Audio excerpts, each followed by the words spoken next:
When you start thinking about things in a philosophical manner, or you start thinking about things in a detail that's a bit deeper than you're used to, you can find yourself stumbling down rabbit holes. And I find myself going down a rabbit hole for things like this, specifically when it comes to perception and how we view the universe around us. Because when we think of it, nothing is actually real in the way that we understand them. It's just the different things about our body that lets us transform electrical signals into concepts in our head.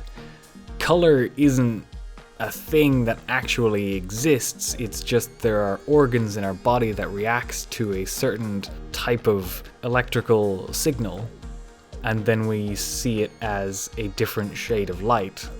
But if that light is different wavelength entirely, then we don't see it at all. The world around us is seemingly objective, but in actuality, we cannot have an objective view on reality because reality itself is shaped by our perspective. And there are so many different things that have an influence on how we understand the world and how we interact with it, and different things cloud our judgment and different things get in the way. And the thing that has caused the biggest issues for you and for me are our mental illnesses. Our brain fires neurons in an atypical manner, and that happens in lots and lots of different ways.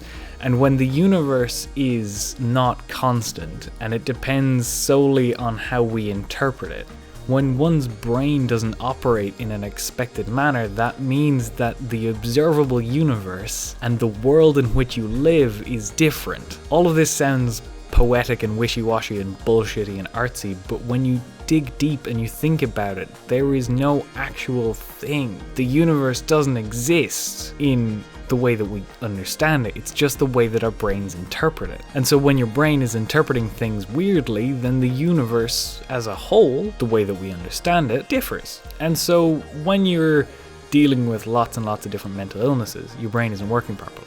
The main thing that I want to mention is depression, because depression mutes everything.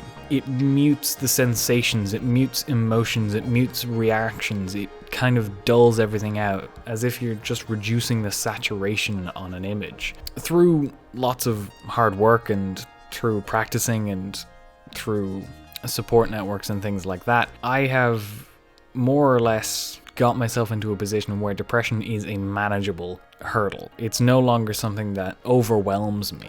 You're on the beginnings of that path, and it does lead to a good point. I bring this up because yesterday you unboxed your Sennheiser HD6XXs, and let me tell you, that was an excellent purchase. I still have them plugged in at all times because these babies are so good. They are the best listening device I have ever used. Music sounds so much better with them.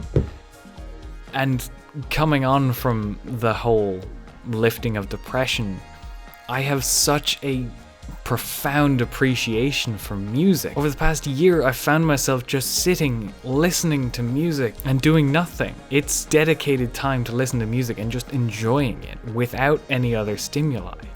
Something that I've never really done in the past. Music has either been just going on in the background, or it's been something to get rid of the silence. But lately, with this incredible audio equipment and with treating my mental illness and getting rid of this muting sensation, I can enjoy music much more than I ever have before. It's wonderful to be able to find joy in something that you didn't see before. Headphones basically serve one purpose and one purpose alone, but with the amount of enjoyment that I've got, I think that they are possibly one of the best value tech products I've bought in a long, long time. I'm so glad you purchased them. Sennheiser, on the other hand, kind of didn't really a little bit shut down as much as we thought. Either way, I'm so glad that you actually spent the money on them, because they have been a source of joy in so many instances. Past Olin, I'll see you tomorrow.